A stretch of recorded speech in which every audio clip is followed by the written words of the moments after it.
Nesse vídeo, mais uma vez, eu vou fazer um react para vocês, respondendo algumas perguntas que eu recebo aqui no YouTube e lá no Instagram.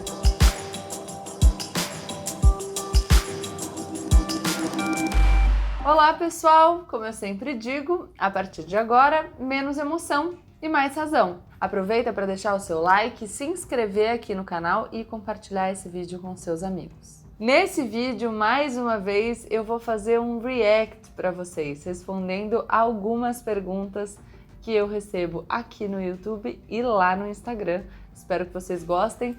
Como sempre, eu vou olhar aqui as perguntas. Primeira pergunta. Matheus perguntou o seguinte: por que você direcionou a sua carreira jurídica para o direito penal?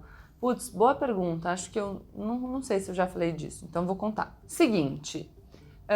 Eu acho que alguns processos da minha vida me fizeram refletir desde muito nova que as pessoas eram tratadas diferente pelo como elas aparentam e também pelo quanto elas têm.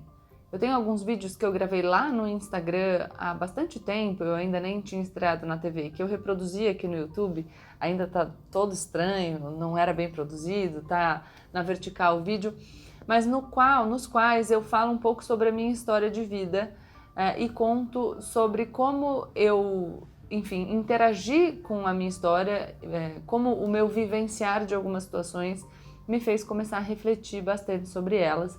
E aí no segundo colegial eu estudei numa escola que tinha uma matéria optativa chamada Psicologia Social e eu, estudando um pouco dentro dessa disciplina, comecei a problematizar ainda mais essas questões da inserção do indivíduo na sociedade, de como é feito esse pacto. Eu estudei um pouco Freud, então a reprodução do pacto edípico, do complexo de Édipo, quando a criança tem lá os 6 anos, para depois um pacto social, essa história de ser uma via de mão dupla, porque se a sociedade não entrega algo que justifique as concessões que você faz, você tende a ter um problema, enfim.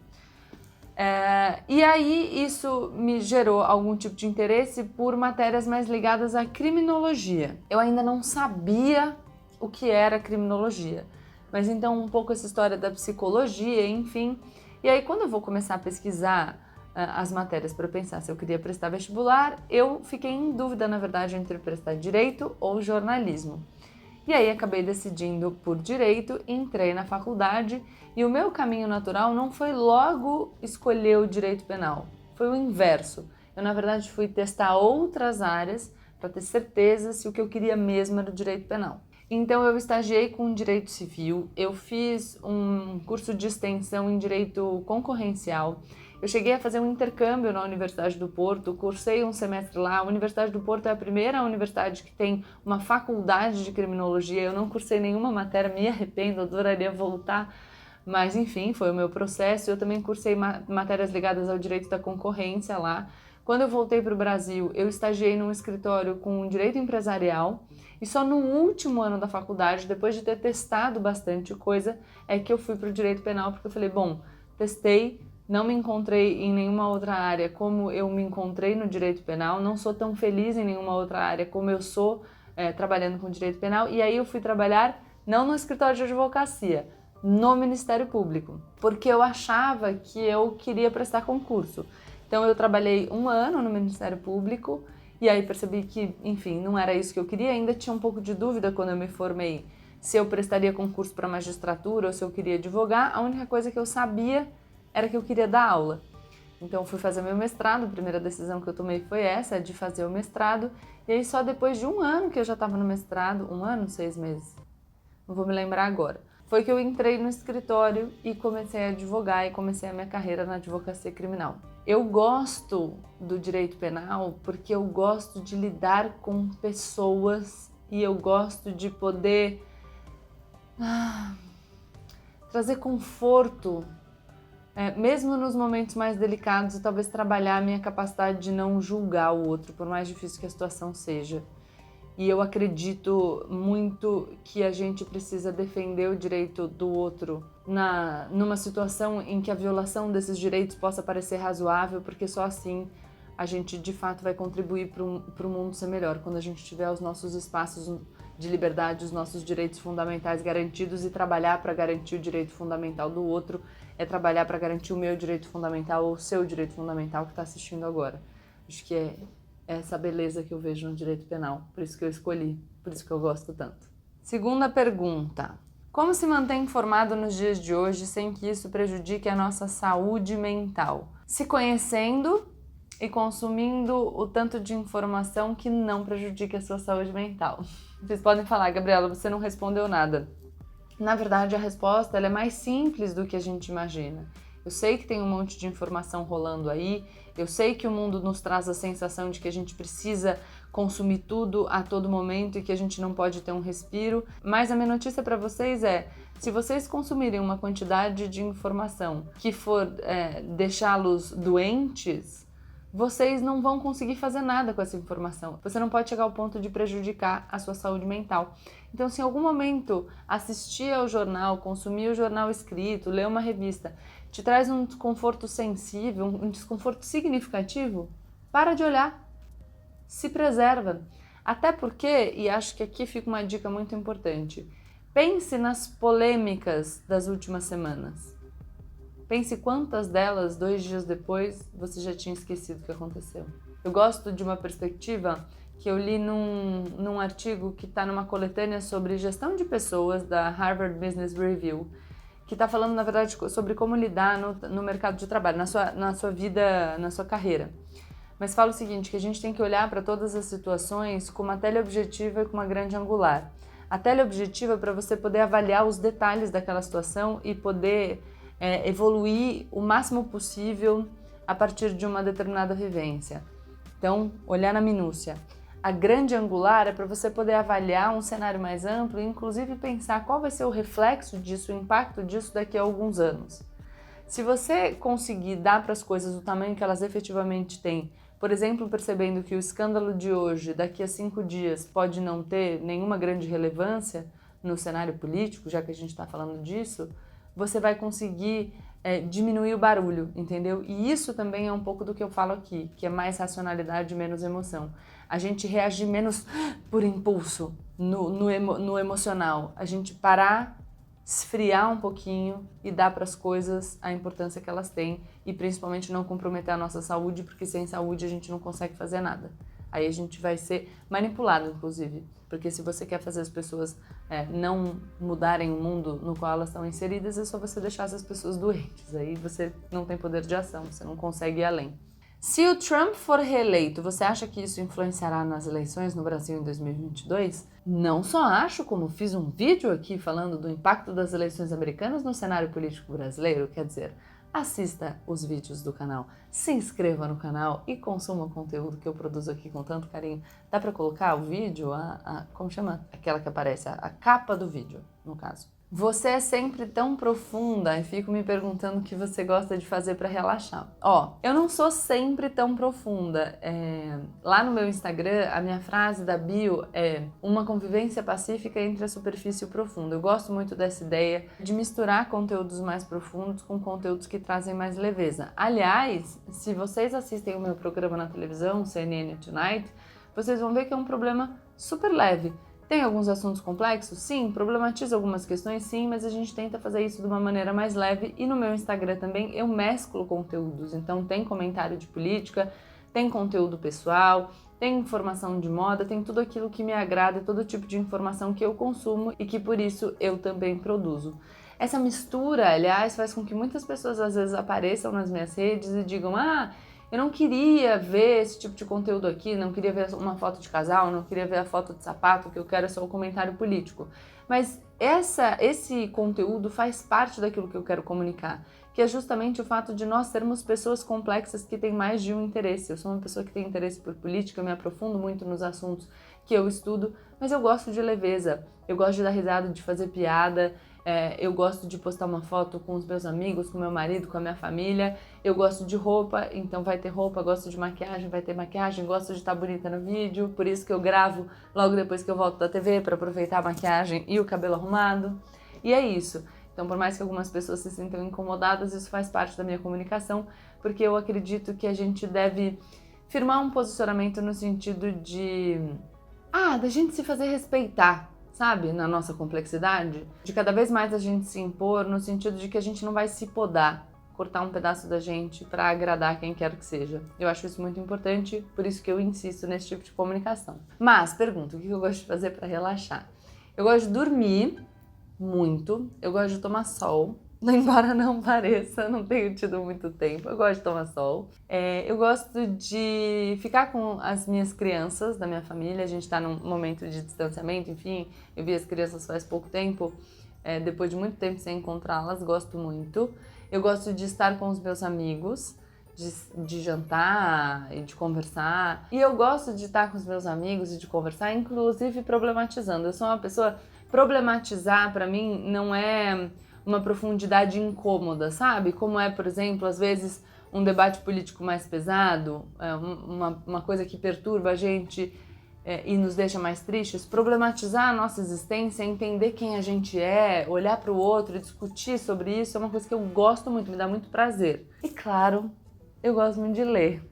Eu gosto de ler sem ser uma leitura dirigida, sem precisar ler, sem ter que produzir algo a partir da leitura. Essa leitura solta, de desfrute, é a que eu mais gosto. Eu gosto muito de fazer isso para relaxar. Gosto muito de dançar também. Gente, eu gosto de fazer um monte de coisa. Eu faço um monte de coisa para relaxar. Eu também não durmo muito bem, gostaria de dormir melhor. O seu dia tem quantas horas? Pelo tanto de coisa que você faz, não são só 24 horas, não. Cara, meu dia tem 24 horas, pra mim também é difícil gerir o tempo e eu recentemente estava até estudando sobre esse assunto e li um artigo também na Harvard Business Review falando sobre como a gente deve gerir energia e não gerir tempo, porque o tempo é um recurso mais escasso do que a energia. Então, como que a gente tem que trabalhar a nossa ideia de produtividade e ter uma rotina que seja melhor para a nossa mente, para o nosso corpo, para a nossa disposição, para a nossa alma, para os nossos valores.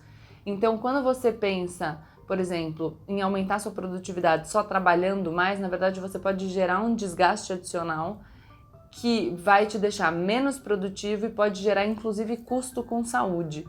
Então, que você deve reavaliar suas escolhas e incorporar refeições mais leves, pausa, intervalos periódicos para você descansar, exercícios físicos, tempo com a família. Tudo isso vai fazer com que você faça uma gestão mais inteligente de energia e que você consiga produzir mais em menos tempo. Marcar a hora também para ler mensagem e e-mail. Eu não sei se esse é um assunto que interessa para vocês, se for, deixa nos comentários, porque eu posso falar um pouco mais sobre isso e sobre como eu tenho, enfim, estudado sobre esses assuntos e incorporado essas mudanças na minha vida. Explica como funcionam os vetos no Congresso e para que servem. Depois que um projeto de lei foi aprovado nas duas casas do Congresso Nacional, na Câmara e do Senado, ele vai para a Presidência da República e o Presidente da República pode sancionar ou vetar. Sancionar é concordar com o projeto que foi aprovado e vetar é discordar ou do projeto todo ou de algumas partes do projeto. Se o Presidente da República sanciona a lei, é publicada no Diário Oficial e começa a valer. Se o presidente veta, e aí ou alguns trechos ou a lei toda, isso volta para o Congresso Nacional. Antes de a gente falar desse retorno para o Congresso Nacional, acho que é importante a gente dizer que o presidente tem um prazo de 15 dias úteis para decidir sobre a sanção ou veto, e ele pode vetar por motivos políticos, ou seja, porque não é conveniente, porque não representa o interesse público, ou por motivos jurídicos, por uma questão de inconstitucionalidade. Se ele decide pelo veto, isso volta para o Congresso Nacional, que pode decidir, pelo voto da maioria absoluta dos deputados e dos senadores, derrubar o veto. E, portanto, cancelar o cancelamento feito pelo presidente da República. Deu para entender? Qual a sua escritora preferida? Pode falar mais de uma, eu sei que a pergunta é difícil.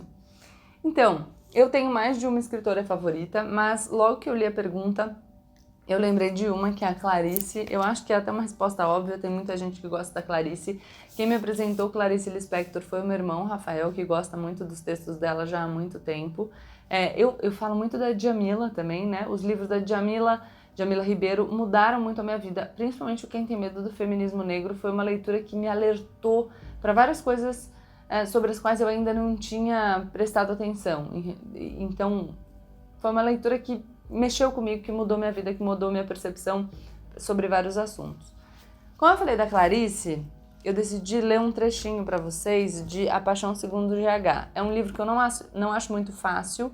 O meu livro preferido dela, na verdade, chama Uma Aprendizagem ou O Livro dos Prazeres, mas eu quero ler esse trecho porque eu acho muito legal. E esse trecho me ajudou muito quando eu estava decidindo sair do escritório, que é uma pergunta que vai ter aqui, para tentar uma carreira alternativa. E aí eu, enfim, estava me sentindo aflita por causa da minha identidade. Já há muitos anos eu era a Gabriela do Toron, a Gabriela que trabalhava naquele escritório, aquilo fazia parte da minha identidade, então eu estava com medo, como todo mundo. E aí eu li esse trechinho aqui, quer ver? Ó. Perdi alguma coisa que me era essencial e que já não me é mais. Não me é necessária, assim como se eu tivesse perdido uma terceira perna, que até então me impossibilitava de andar, mas que fazia de mim um tripé estável. Essa terceira perna eu perdi. E voltei a ser uma pessoa que nunca fui. Voltei a ter o que nunca tive, apenas 2 pernas. Sei que somente com 2 pernas é que posso caminhar. Mas a ausência inútil da terceira me faz falta e me assusta.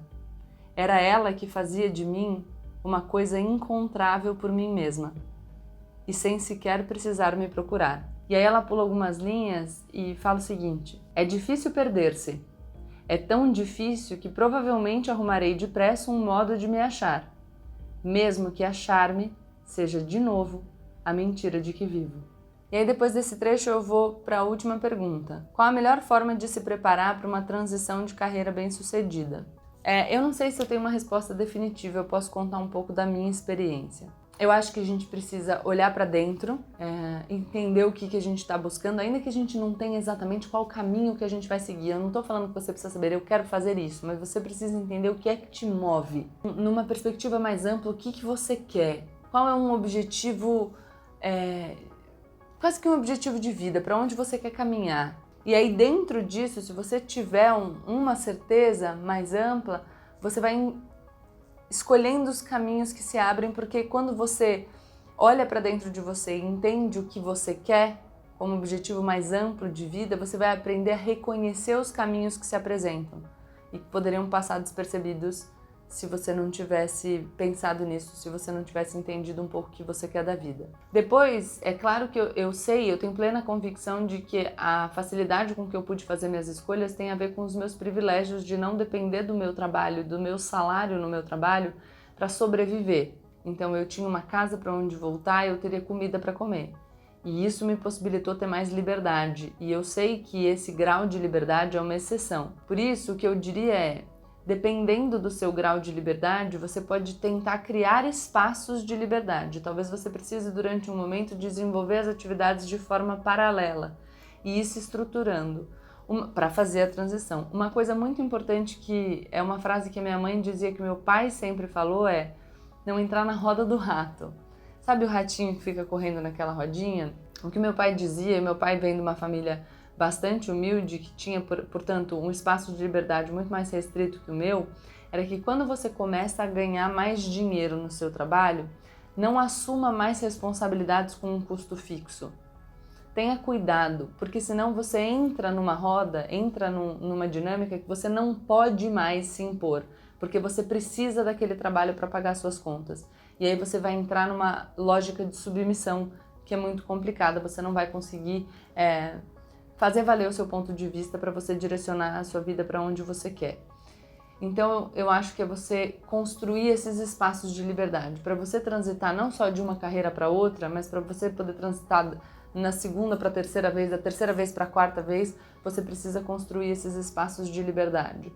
Para construir esses espaços de liberdade, você não pode assumir mais do que você tem capacidade para custear. Eu sei que as realidades são absolutamente diferentes, vejam que eu estou falando um pouco da minha experiência vivida, eu sei que algumas pessoas não terão essa possibilidade, é por isso, inclusive, que eu problematizo a concepção de liberdade, de meritocracia no Brasil.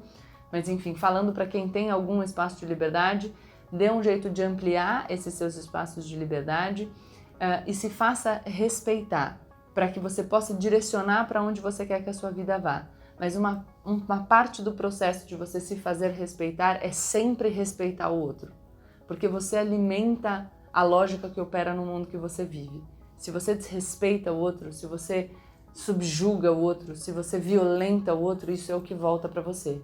E aí você não vai conseguir ter essa liberdade para direcionar a tua vida para onde você quiser. Acho que é isso, pela minha experiência. Bom, espero que vocês tenham gostado desse react. Se vocês gostarem desses assuntos, deixa aqui nos comentários a opinião de vocês. Não se esquece de se inscrever no canal e compartilhar o vídeo com os amigos. Beijo, até mais!